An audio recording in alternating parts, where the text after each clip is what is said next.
Aproximadamente unas 5 decenas de aspirantes independientes, candidatos independientes, buscan obtener un pase, un lugar para llegar a el constituyente, a la Asamblea Constituyente que va a elaborar la primera constitución del Distrito Federal. Faltan unos 15 días aproximadamente para que venza el plazo y ellos tengan que conseguir las cerca de 74,000 firmas que les permitan obtener un pase para competir con los partidos y lograr un lugar en ese lugar.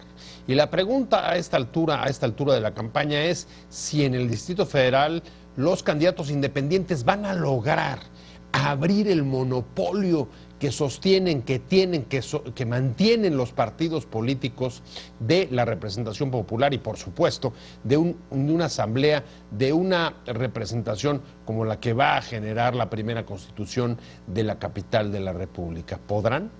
Esa es la pregunta que tenemos hoy para usted aquí en Opiniones Encontradas. Soy José Buendía, gracias por estar con nosotros en este espacio en el que todas las ideas se pueden cuestionar siempre que se debatan. Vamos a ver algunos datos y vamos a venir aquí a nuestro foro a tener nuestro debate de hoy con dos aspirantes, dos perfiles distintos de candidatos independientes, de candidatos ciudadanos, a lograr llegar a esa instancia de representación. Le dejo mi Twitter, José Buendía MX, para que me mande sus comentarios y después de unos breves datos que nos ayuden a contextualizar el debate, venimos aquí a nuestro foro. No se vaya, arrancamos con Opiniones Encontradas.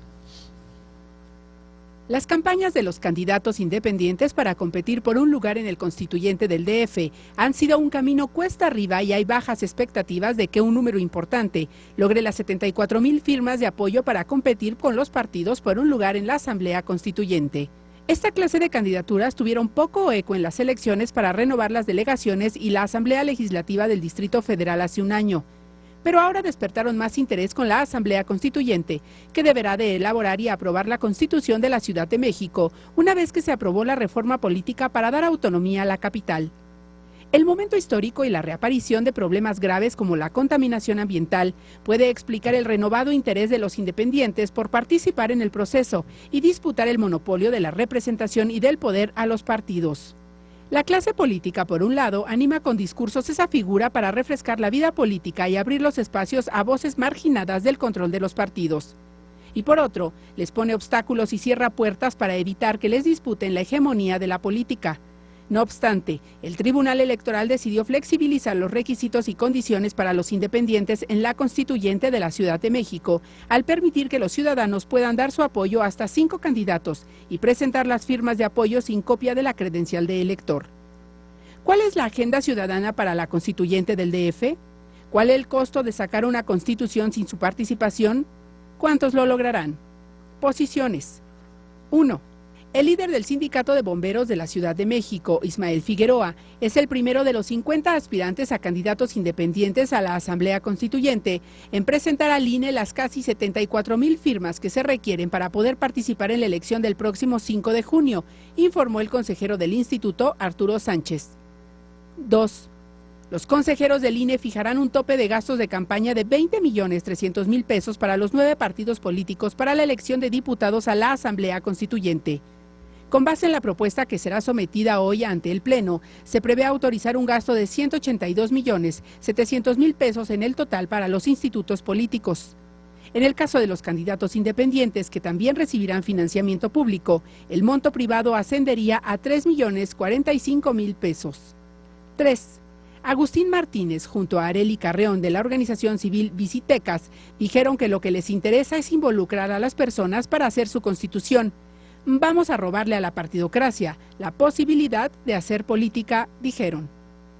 Arrancamos con Opiniones Encontradas estas semanas y sobre todo las que vienen, aprovechando incluso las vacaciones de Semana Santa. Van a ser intensas para algunas personas que no van a descansar, no se van a ir de vacaciones porque tienen que conseguir firmas de los ciudadanos de esta capital para lograr acumular 74,000 que les permita conseguir un pase para competir con los partidos y poder obtener un lugar en la Asamblea Constituyente que va a elaborar la primera constitución del Distrito Federal, y esta campaña vence más o menos a principios del próximo mes de abril. Y para entrarle, para discutir qué es lo que está pasando en la ciudad, con los independientes, las perspectivas de la Asamblea Constituyente. Me da mucho gusto que haya venido conmigo hoy Elsa Conde. Ella es candidata independiente y una de las representantes del movimiento feminista, pues representante ya desde hace muchas batallas. Muchas gracias, Pepe, por Elsa, la invitación. un placer tenerte aquí, Gracias. de verdad. Muchas gracias por haber aceptado. César Becker, muchas gracias, César. Gracias. También candidato independiente.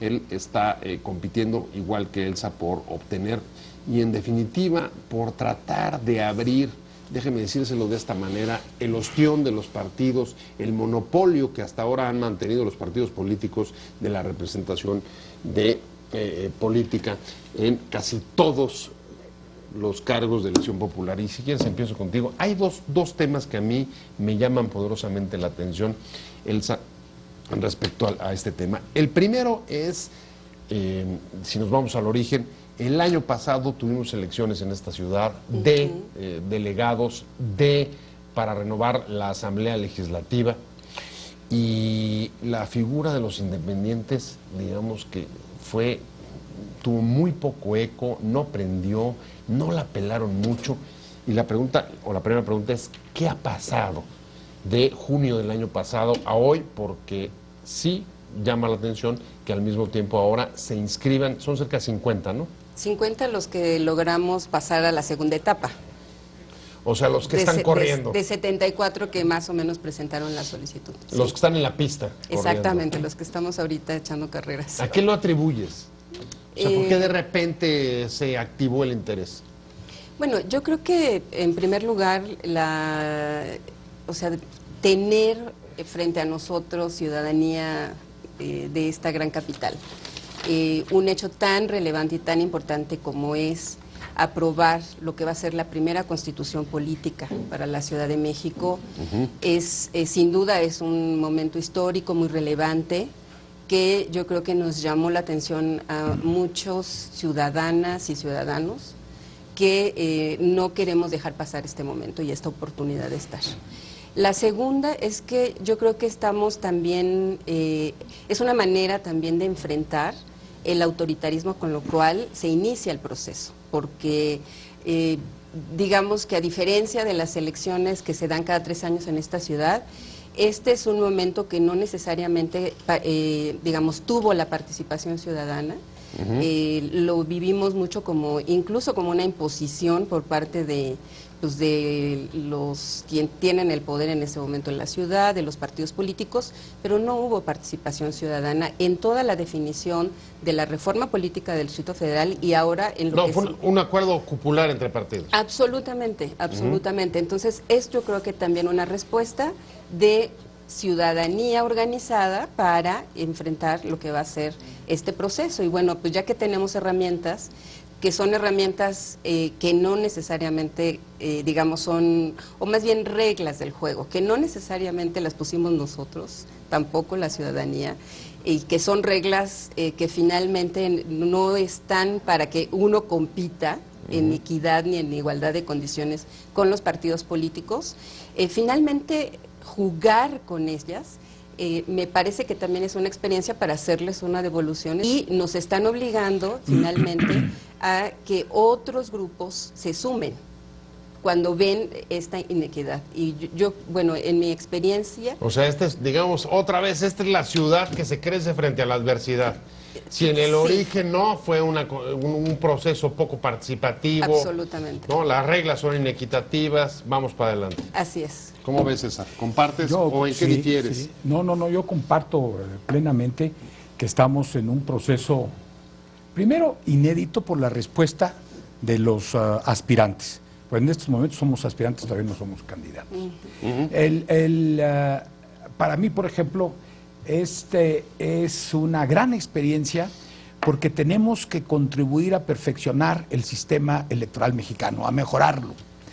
Y solamente se hace con la participación. Todo mundo se queja, todo mundo plantea, hay que ver los mensajes en las redes, pero la participación se reduce. En este momento creo que es significativo que exista. Entonces, yo he enseñado Derecho Constitucional y Público más de 35 años y creo que es la oportunidad de poder llevar a la práctica, si no el sueño de contribuir a elaborar una constitución que siente ciertos precedentes en el régimen constitucional de las entidades federativas de este país. Sin embargo, voy a decirlo con toda objetividad, tengo amigos constitucionalistas que, bueno, de iluso no me bajan, porque resulta ser que dicen, pues ya está todo armado. Y sí, no hace falta más que revisar el texto del 122 constitucional, los márgenes que dejan al constituyente de la Ciudad de México son mínimos. Creo que ahí hay una falla que se les pasó. Hay que analizar desde el punto de vista jurídico muchos de estos temas. Por eso creo que el tema, por ejemplo, de la distribución de competencias, prácticamente a los alcaldes y a los equipos colegiados, los concejales, les dejan una tarea prácticamente de supervisión y de vigilancia y no hacen una distribución de competencias entre las autoridades estatales, es decir, las autoridades del gobierno del Distrito Federal, y lo que van a hacer estos señores que son los alcaldes y que van a tener más población que muchas entidades de la República. Valdría la pena decirle a nuestro auditorio, en efecto, la reforma política permitió darle autonomía a la Ciudad de México, pero las delegaciones no se convertirán en unos municipios con las facultades que tienen el resto del país.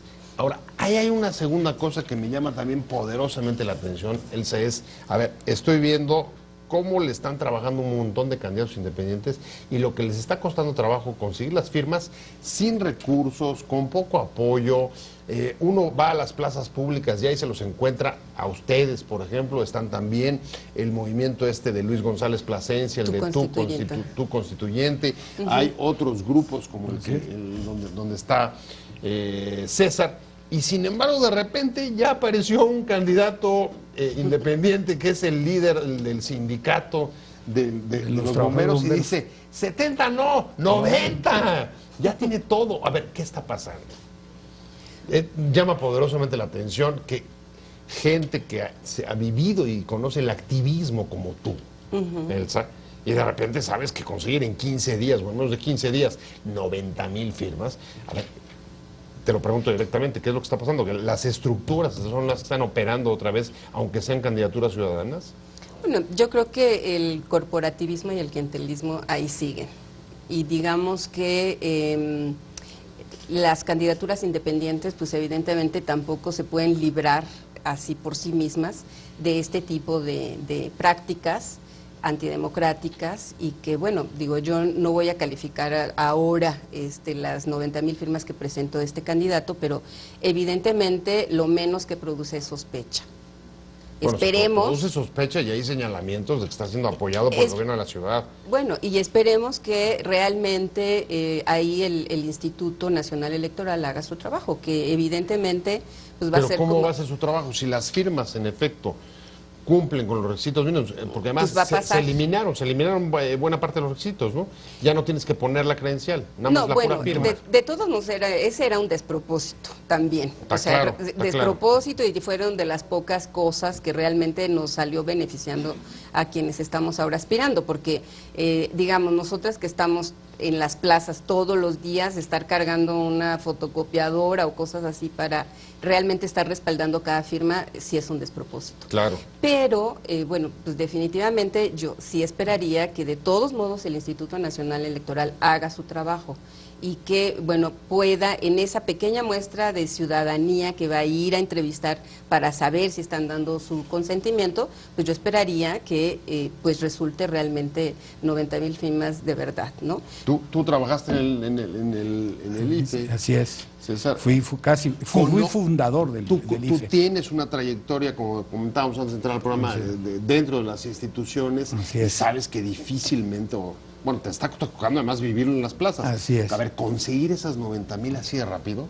A ver, hay un tema donde yo dame difiero. tu opinión, si tú coincides con el clientelismo. Es casi imposible. Ok, entonces es ya casi por ahí imposible. empezamos. Y hay un tema muy importante, he rechazado ofertas a cambio de dinero de conseguir firmas. Es decir, ese es el elemento más importante. Eso, ¿no? Es decir, hay quien se acerca se acerca a una de mis colaboradoras y de mis compañeras y me dice, en esta región del Distrito Federal de la Ciudad de México, por cada 1,000 pesos por cada 15,000 firmas. 1,000 pesos por cada... 15,000 pesos por está cada... baratísimo. Perdón. Son 40, imagínate, con 4,000 pesos, 5,000 pesos ya lo sacaste. No, perdón, sí, es decir, es 15,000 pesos por cada 1,000 firmas.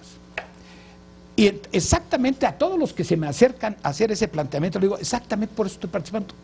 Porque quiero participar en una concientización ciudadana. Estamos trabajando mucho en redes.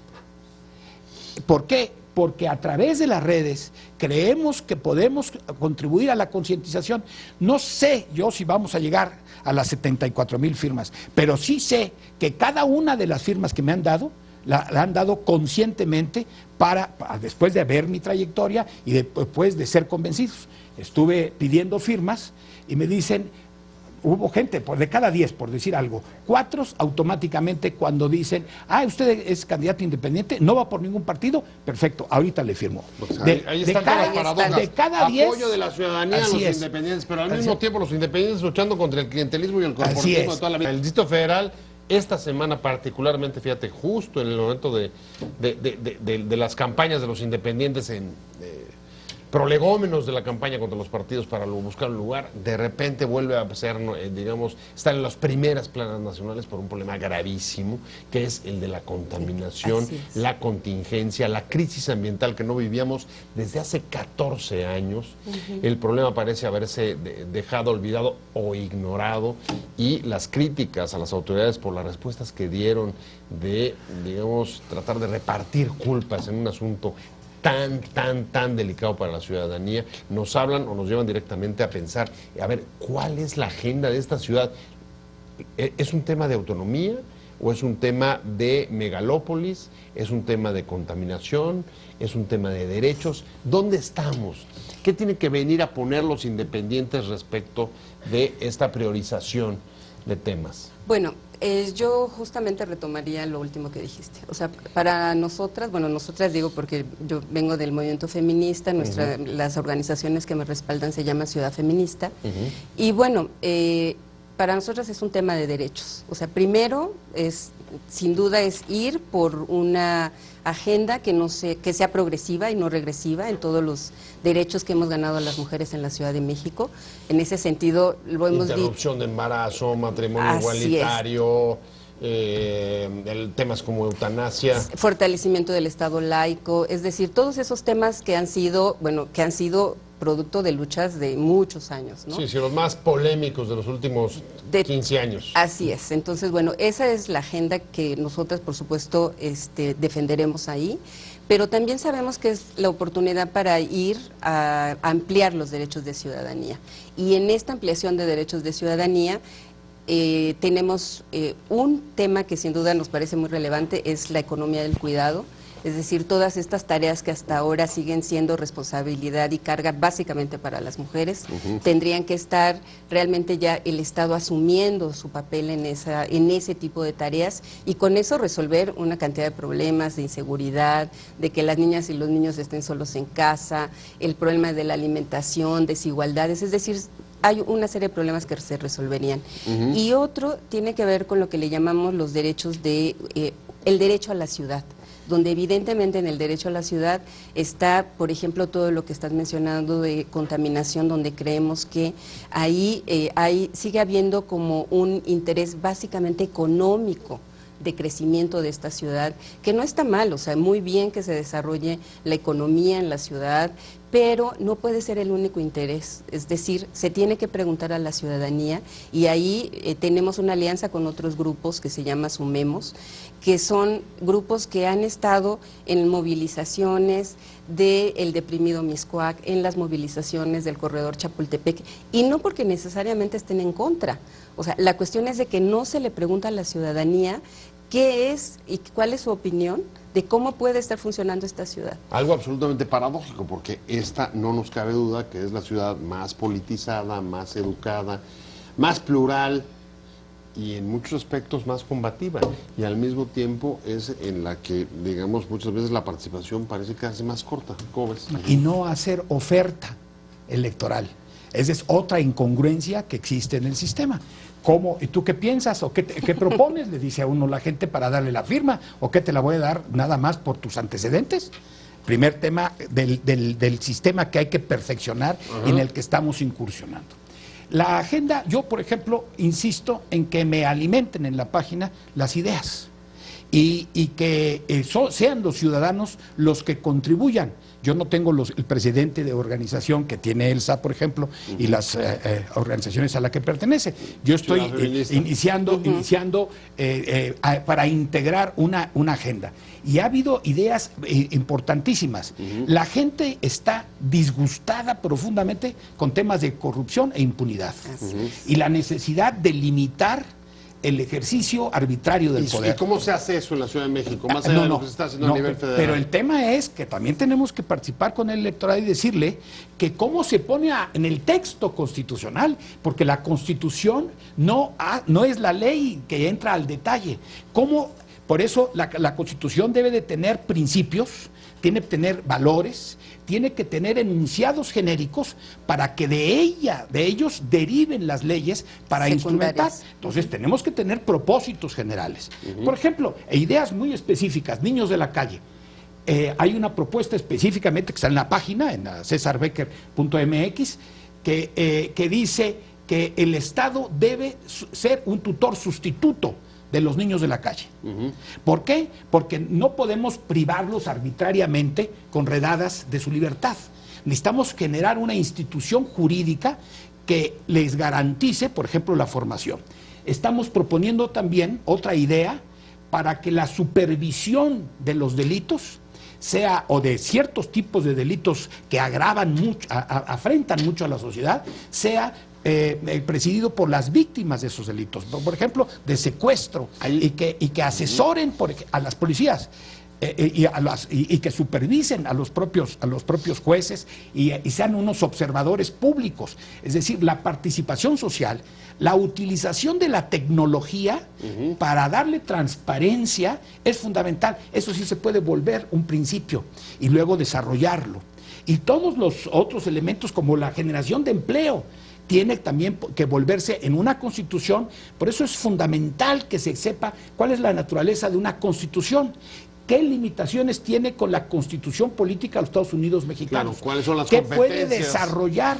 Claro. Y por eso insisto en que hay alcaldías que tienen más población y presupuesto que entidades federativas y que es pobre.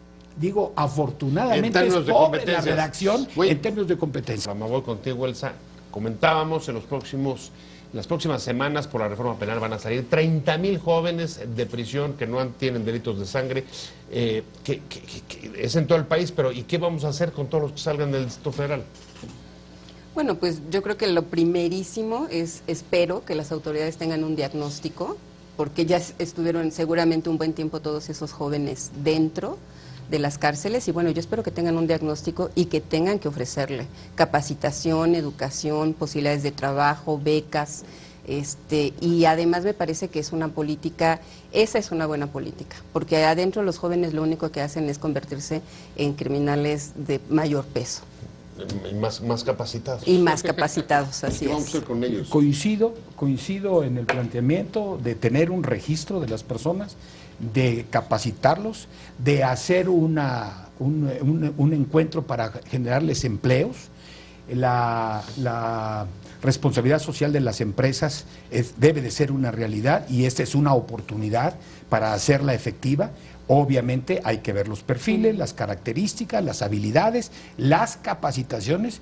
Yo difícilmente los dejaría sin darles un seguimiento. Lo mismo tenemos que hacer con los ex policías, por cierto. Sí, es decir, damos de baja y los mandamos a la buena de Dios a volver a delinquir. Pero esto es otro tema todavía más grave. es el problema del sistema de penitenciario mexicano. Lo hemos abandonado en toda la República. En sus mayores crisis, un debilitamiento de la autoridad brutal, y eso me lleva a la otra pregunta, que es... Sí. Periscope, la autoridad está utilizándolo. ¿Estás de acuerdo o no estás de acuerdo? ¿Lo usarías? ¿Crees que la autoridad debe de contar con esos recursos, o es un abuso, o incluso una amenaza a los derechos humanos? Es una herramienta, pero me parece que en manos de la autoridad para vigilar o acusar a la ciudadanía, me parece que efectivamente es incurrir en violación de derechos humanos. Creo que ha habido muestras claras de eso. No, eso no lo podemos permitir. Creo que se tiene que regular exactamente como lo ha estado promoviendo la Comisión de Derechos Humanos del DF, pero no olvidemos que es una herramienta, y que siendo una herramienta yo esperaría que las autoridades lo usen para otras cosas. Bien. Uno de los temas que manejamos en la página, yo creo que la transparencia, hoy nos enteramos de cosas, hoy día, que si no hubiera habido una posibilidad de transmitir lo que está sucediendo en la calle, estarían ocultos en la impunidad. Aquí tienen distintos puntos de vista. Así es. Y voy con el último tema, que es el que a usted seguramente más le interesa por la vigencia y lo acuciado de la problemática. Y es, hoy no circula. Está rebasado, se puede ajustar, hay que seguir con, digamos, medidas populistas porque es caro y genera mala imagen a los gobiernos. ¿Qué tiene que hacer el gobierno de la ciudad? ¿Sí endurecerlo? ¿No? ¿Qué harías tú? Yo lo que haría es parejo. O sea, un día a la semana o 2 días a la semana, todos los autos se quedan en su casa. Las familias que tengan más de 2 o de 3 autos, que paguen más impuestos, porque hay familias que tienen hasta 7 autos, son 6. O sea, tú endureces más allá del hoy no circula. Pues, o sea, si hablamos del hoy no circula, me parece que esas tendrían que ser medidas inmediatas. Yo lo que hubiera hecho es invertir en transporte público, que es algo que no se ha hecho bien en los últimos años, porque además esta ciudad... O sea, tendríamos que estar realmente promoviendo las bicicletas, tendríamos que estar promoviendo las ciclovías, tendríamos que estar promoviendo otros medios de transporte públicos, y creo que ha sido justamente lo contrario. Y bueno, lo estamos viviendo ahora, ¿no? ¿Cómo ves? Yo creo que otra vez esta es la punta del iceberg, es la manifestación de un problema más complejo. Habría que revisar todas las fuentes de contaminación y habría que regular la emisión de todos los efectos. Sí, pero eso pasa por medidas que seguramente van a ser duras y costosas, poco populares en su mayor caso. Ya sea reducir automóviles o el costo que implica el desarrollo de otras energías en detrimento de otras. ¿Estás de acuerdo con que se endurezca o no? Que se regule, sí, y que se mejore las características que tiene, sí, obviamente. Lo vimos con 2 días. Con las medidas que con sean. Los 2 días. Si eso pasa por reducir la circulación de automóviles. Otra vez, no es con las medidas, es que hay que hacer estudios técnicos, hay que hacer estudios de impacto de cada una de las medidas para empezar a ponderar cuál de las decisiones. Yo creo que es demasiado radical decir, este tema debe de profundizarse. No, bueno, hay que analizar. A ver, perdón, pero voy contigo. El gobierno de la ciudad, ¿qué nos dijo? Solamente el 20% de la contaminación se genera aquí, lo demás es culpa de los demás. ¿Tú qué opinarías como legislador sobre eso? No, bueno, o sea que definitivamente todos tenemos responsabilidad, y que tendríamos que tener primero una coordinación, porque yo no creo que exista esa coordinación realmente, y pensar en la metrópoli o la megalópolis, como se le llama, con otro tipo de soluciones. O sea, no podemos seguir así, definitivamente. O sea, dirías, él se dice, no existe órgano de coordinación metropolitano y tampoco existe un diagnóstico claro. Y no hay estudios que nos puedan definir integralmente qué es lo que tenemos que hacer. Por eso esta ciudad no es igual a cualquier entidad federativa. Esta es la capital de todos los mexicanos. Tiene que tener la Constitución normas para regularla. Es una capital donde muchos mexicanos duermen en el Estado de México y trabajan aquí, y viceversa. Tiene que tener soluciones distintas a las de una entidad federativa típica. Bueno, ya no es, ya es una megalópolis. Así es. Pero a mí por lo pronto el tiempo se me fue. Yo les agradezco a los dos. César Becker, muchas gracias por haber estado, por haber aceptado venir a Opiniones Encontradas. Elsa Conde, un placer haberte tenido. Gracias. Pero Te invitamos a seguir cuestionando la información con los siguientes videos.